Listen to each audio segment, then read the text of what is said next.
Malawi Today.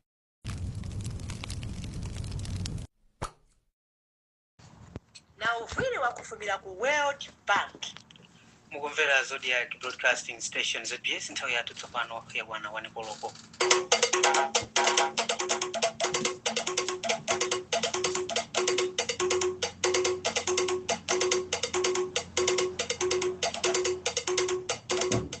Uno ndi ku Zodiac Broadcasting Station ZBS. Ndi nthawi ya nkhani zathu chichewa.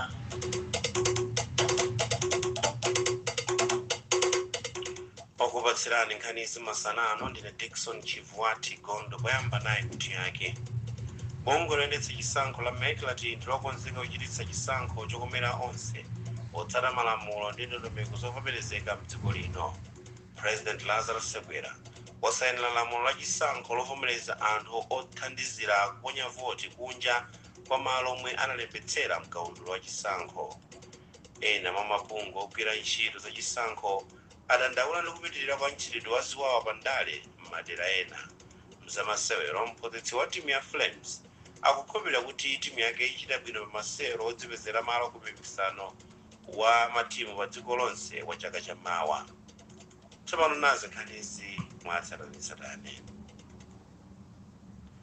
President Lazarus Chakwera wasayinira lamulo la chisankho lovomereza anthu othandizira pa chisankho kuponya voti kunja kwa malo omwe analembetsera mkaundula wa chisankho patsogolo pa chisankho cha pa 16 September zomwe zabweretsa maganizo osiyana pakati pa magulu okhudzidwa. Lamulo lili kupereka mwayi kwa magulu monga ogwira ntchito za chisankho, nthumwi zachipani komanso achitetezo kuti aponye voti kumalo omwe awatumiza kuti akagwirire ntchito yawo. Wapampando wa bungwe la Civil Society Elections Integrity Forum Benedicto Kondowe wayamikira mtsogoleri wa dziko linoyu kamba kosayinira lamuloli, pamene wachiwiri kwa mtsogoleri wa bungwe la maloya la Malawi Law Society Marvin Ngwata akuti adindo akuyenera awunikirenso lamuloli. Tili ndi ripoti la Kenford Ndima. President Lazarus Chakwera wasayinira lamulo la chisankho lomwe aphungu anakambirana mwezi watha pa msonkhano wa dzidzidzi omwe mtsogoleriyu anayitanitsa. Achakwera anayitanitsa msonkhanowu kutsatira nkhawa zomwe bungwe loyendetsa zisankho la Malawi Electoral Commission komanso mabungwe ena anali nazo kuti anthu oposa 80,000 omwe analembetsa mkaundula wa chisankho monga ogwira ntchito za chisankho anali pa chiopsezo choti akhoza osaponya voti. Potirapo ndemanga pa izi wapampando wa bungwe la Civil Society Elections Integrity Forum Benedicto Kondowe wati tsopano magulu ena monga nthumwi zachipani akhala ndi ufulu oponya voti pa 16 September. Tinali mkatikati molembera president moti nthawi imene amatusa statement kuti president avomereza. Ndinali ndikulowa mCapitol Hill kuti tikasiye kata imeneyi kuwakumbutsa president udindo umene ali nawo. Nditi wosangalala kwambiri. Koma wachiwiri kwa mtsogoleri wa bungwe la maloya la Malawi Law Society Marvin Ngwata wati pakufunika kuti mtsogolomo adindo awunikirenso lamuloli ponena kuti zina mwa nkhawa zomwe zinalipo sanaziwunikire. Pali zinthu zambiri zoti zimeneka kukambidwabe mwina lamuloli lisanakhale mmene lililipo. Likupereka maufulu kwa anthu inde koma pali anthu ena amene mwina ameneka kupanga nawo benefit kulamulo limeneli amene apezeke kuti mwina sapanga nawo benefit kulamulo limeneli. Pa 16 September Amalawi asankha mtsogoleri wa dziko, aphungu komanso makhansala zomwe zimachitika kamodzi pa zaka zisanu zilizonse. Mwa Zodiac ndine Kenford Ndima. Letsa chisankho la MEC Justice Anabel Ntalimanja wati bungwe ndilokonzeka kuchititsa chisankho chokomera onse kutsata malamulo ndi ndondomeko zovomerezeka mdziko lino. Polankhula pomwe amatsegulira msonkhano wa NECOF mawawu ku Lilongwe, Ntalimanja anati zina mwa zomwe akhala kuchita posachedwapa ndi kutsimikizira madera a aphungu omwe ndi 229 ndi makhansala omwe ndi 509. Iwo dala phungu achiloko ku Lilongwe sachititsa chisankho chifukwa phungu mmodzi yekha Lawrence Chaziya ndi omwe adalembetsa kuti apikisana pa mpando wa phungu wa nyumba ya malamulo zomwe zikutanthauza kuti alibe opikisana nawo. Tili ndi ripoti la John Pope. Msonkhano waukulu umene umabweretsa pamodzi kapena kuti pali zokhudzidwa ndi chisankho wachitika ku Lilongwe pakuyamba pa msonkhano umenewu wapampando wa bungwe la MEC sana kwa utani manja anafotokozera ndithu imene bungwe limene lachita kufikira lero pokonzekera chisankho chimenechi. Iwowa afotokoza kuti meki zonse zoyenereza kuti chisankho Septemba chichitike ndipo kuti akakonzekere kwaponya voti pa tsiku limeneli. Anafotokozanso kuti bungwe limene ligwira ntchito yake motsatira malamulo onse ake chisankho amene alipo kuti chisankho chimenechi chikayende bwino. Iwowa anatsindika ndithu kuti omwe akutenga mbali achitika m'nyawo mwa bata ndi mbali zokhuzidwa zosiyana-siyana zinayonso ndi nkhawa imene zayankhidwa pana nkhawa yokhudza netiweki makamaka pa tsiku la chisankho kuti kodi adzatumiza bwanji zosebeza chisankho potengera kuti pamene amayitsegera makina awo akugwira menti panali mavuto ena ndi ena okhudza netiweki. So limenelo ameka kuti ayi akuyeseka kuti vuto limene lisakhalepo chifukwa kugwira ntchito ndi kampani zosiyana-siyana zimene zimapereka network kuti vuto limenelo lichokepo. Panalinso nkhani yachitetezo imene mkulu wa asilikali ankhondo dziko lino General Paul Valentino P atsimikizanso kuti chisankho chimenechi iwo akonzeka kuti adzakhwimitse chitetezo, adzapereke chitetezo. John Paul Kayuni. Tidakali pa nkhani ya chisankho ena mabungwe ogwira ntchito zokhudza chisankho adandaula kupitirira kwa mchitidwe wa zowawa pa ndale m'madera ena a dziko lino pakati potsatira zipani za ndale, mchitidwe omwe akuti uli ndi kuthekera kosokoneza ndondomeko za chisankho chikubwerachi. Mabungwe wa Malawi Peace and Unity Commission MPUC ndi Civil Society Elections Integrity Forum CSF alankhula potsatira zipolozo zomwe zakhala zikuchitika posachedwa apa pakati potsatira zipani zikuluzikulu za ndale. Tili ndi ripoti la Chisomo Chingwalo. Wapampando wa bungwe la Malawi Peace and Unity Commission Bishop Mary Nkosi wati zipolowe bandale zilibe malo mu ulamuliro wa demokrasi. Ankosi mwazina apempha atsogoleri onse andale kuti achilimike pozindikiritsa owatsatira za kuyipa kwa mchitidwewu maka pa nthawi ino ya misonkhano yokopa anthu. Tukumudwa chifukwa timaona kuti mauthengawa apita mwambiri komanso anthu ambiri amavomereza atsogoleri azipani amene zakhala tikumana nawo kumasiku wayankhula akuvomereza zofunika kwa mtendere. Ndiye ngati pakumapezeka ena akufuna kumvera tikupempha kuti chonde Malawi ndi mmodzi ndipo tidzakhala ndi Malawi mmodzi yekha tikuyenera kusunga mtendere. Wapampando wa bungwe loona za chisankho la Civil Society Elections Integrity Forum a Benedicto Kondowe watsindikanso za kufunika kochitapo kanthu pa nkhani za ziwawa pandale m'malo momangolankhula chabe. Akondowe anenetsa kuti atsogoleri sangapambane chisankhochi chifukwa cholimbikitsa ziwawa. Takhala tikuona ziwawa zikuimbiranso zimene zizodandaulitsa kwambiri chifukwa zitakusokoneza kuti tikhale ndi chisankho cha mtendere komanso chovomerezeka ndi wina aliyense. Ndiye chitidwe umenewu ndi wosayenerera chifukwa azipani zina zikufuna zigwiritse ntchito ziwawa ngati njira imodzi yopambanira. Ife tikunena kuti wowina awine chifukwa chonena kuti mfundo zake ndi zimene zawamema Malawi kuti akati kupoterera wosati kugwiritsa ntchito ziwawa. Bungwe loona za chisankho la MEC lakhala likulimbikitsa anthu kuti adzikanena kubungweri ziwawa zomwe zachitika chifukwa cha ndale kuti lichitepo kanthu. M'malo mwa Zodiac kuno kulilongwe ndine Chisomo Chingwalo. Yemwe amayimira pa udindo wa kansala mchipani cha Liberation for Economic Freedom Party ndala Chilunga ntawuni ya Zomba Abraham Eliams Nyondo wamwalira.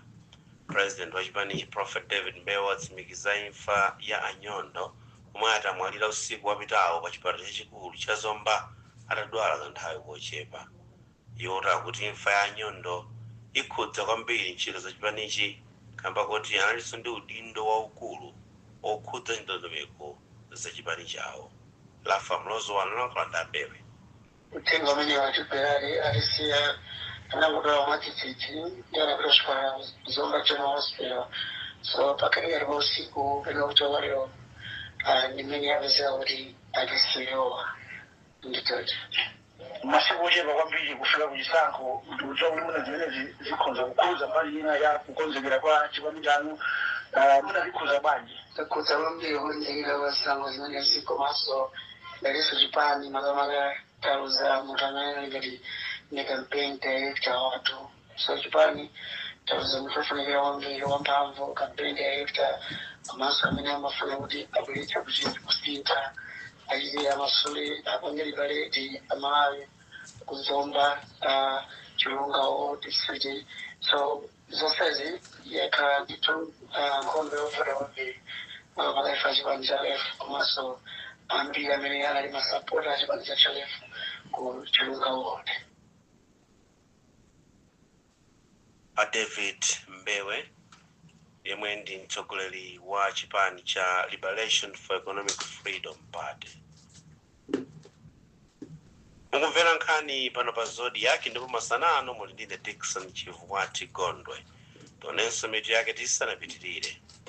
Ena mabungwe ogwira ntchito zachisankho adandaula ndi kupitirira kwa mchitidwe wa ziwawa pa ndale m'madera ena. President Lazarus Chakwera wasaini lamulo la chisankho lovomereza anthu othandizira kuponya voti kunja kwa malo omwe analembetsera mkaundula wa chisankho. Bungwe loyendetsa chisankho la MEC ndilokonzeka kuchititsa chisankho chokomera onse potsata malamulo ndi ndondomeko zovomerezeka mdziko lino. Zamasewera mphunzitsi wa timu ya Flames akukhulupirira kuti timu yake ichita bwino pa masewero odzipezera malo ku mipikisano wa matimu pa dziko lonse wa chaka chamawa. Tipitirire ndi nkhanizi. Anthu okwiya amenya modetsa nkhawa pa mpando pa msika wa Mbayani yemwe anamangidwa miyezi yapitayo pa mlandu wokupha munthu, koma anthuwo anadabwa ndi kupezeka kwake pa msika lero chonsecho amadziwika kuti ali ku ndende. Anthu okwiyawa atenthanso galimoto la Nkuluyu zomwe zinachititsa kuti ntchito za malonda ziyime pa msikawu kwa maola angapo. Kasimauba akufotokoza zomwe zachitika nzoti masiku apita mbuyomu munthu wina wake anaphedwa ndi munthu amenenso akumuganizira kuti ndi wapampando wa mavenda ku msika umene wa Mbayani. Nde munthu amene ataphedwa nkhanicha inakafika ku polisi, wapampando wa mavenda anamangidwa komano patangotha masiku ochepa anapezeka kuti watuluka. Ndiye wakhalasa akupezeka mu msikamu. Ndiye kucha kwa lero anabwera pa shop ya akuti ya mchimwene wake. Ndiye ndithu anthu ena atamuona ndikumukumbukira kuti uchabe tikumganizira anapha munthu ucha ndiuyo. Ndi anthu anayamba ndithu kumulondola iye uchapoyesera kuthawa, ngakhala naye pa gamoto yake anaisiya gamoto nkwamba kuyesera kuthawa. Kenako anapeza kuti wagwa, kenako gulu la anthu linapita ndithu kuyamba kummenya modetsa nkhawa. Mwamwayi apolisi abwera amutengapo komano anthu ndithu amumenya modetsa nkhawa kwambiri. Komanso galimoto yake imene amagwiritsa ntchito Mazda Demio anthu ayitentha. Nde m'bale wakeyo amagulitsa pambalipo mizimbe ndi zina zotero anthu sakaza zonsezo. mtolankhani wathu ku Blantyre Kasim Aubi kufotokozapo zomwe zachitika ku Mbayani mmawa wa tsiku la lero.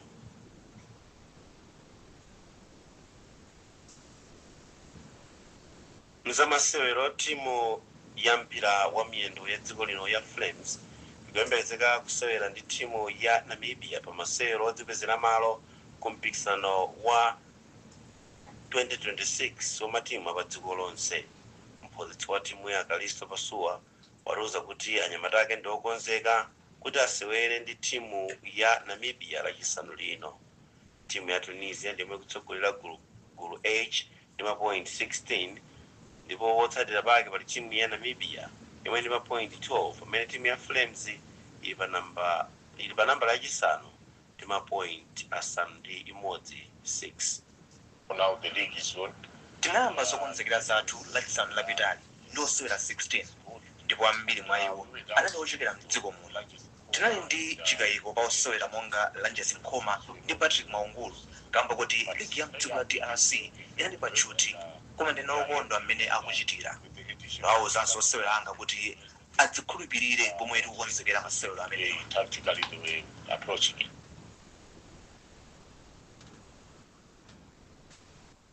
Mawu a Kalisto Pasuwa mphunzitsi wa timu ya Flames. Apanso ndiye pamtsiriziro pa nkhani zathu masanano kupasanasiyane tionenso mitu yake. Bungwe loyendetsa chisankho la MEC lati ndilokonzeka kuchititsa chisankho chokomera onse potsata malamulo ndi ndondomeko zovomerezeka mdziko lino. President Lazarus Chakwera wasaini lamulo la chisankho lovomereza anthu othandizira kuponya voti kunja kwa malo omwe analembetsera mkaundula wa chisankho. Ena mwa mabungwe ogwira ntchito za chisankho adandaula ndi kupitirira kwa mchitidwe wa ziwawa pa ndale m'madera ena. Zamasero mphunzitsi wa timu ya Flames akukhulupirira kuti timu yake ichita bwino masero odzipezera malo ku mpikisano wa timu pa dziko lonse wa chaka chamawa. Mnali ndine Dickson Chivwati Gondwe ndipo tsopano mvera ripoti la zanyengo. Aubatsiyane zanyengo ya mazi bwenzi losaona nyengo. Timu zanyengo ya mphepo ya fumbi ya changululu komanso tenta pasanano madala mbiri. Mphepo yamwera ipitirira kuwomba pa nyanja Malawi ndi nyanja zathu zina. Kotero onse omwe amagwisa ntchito nyanja akuyenera kukhala tchero losamalitsa pa nthawi pofuna kupewa miyoyo komanso katundu. Kwa Mkabo kuti tafika pa 34 degrees Celsius, ku Mangochi 33 degrees Celsius, ku Lilongwe 29 degrees Celsius, ku Blantyre 28 degrees Celsius, pamene ku Mzuzu 23 degrees Celsius. Mphepo ikumba chikera cha kumvuma pofika lachinayi. Timu zanyengo ya mphepo ya dzuwa ya changululu komanso yotentha. Dzuwa likuyembekeza kulowa 20 minutes to 6 ku Lilongwe ndi ku Mzuzu, pamene ku Blantyre 26 minutes to 6. Zanyengo kuchokera ku nthambi yoona zanyengo ndi kusatha wanyengo mdziko muno zomwezi nayi ndine Dave Tesungane Majawa Masanabwino. Amakubatsiyani zanyengo ndi amazi bwenzi losaona nyengo. Umoyo ngwakuzilwa ntheula ndi moso vikuvila pakulayilana. Pakuvamembala wa mazi timuvwilaninge pakunozgekela kulayilana kwa umalilo. Pakuchepeska udindo winu wa kupeleka ndalama mwakuti muvike mtima pa vindu vya kukumbikwila shomene nga ivyo mungakumbuka.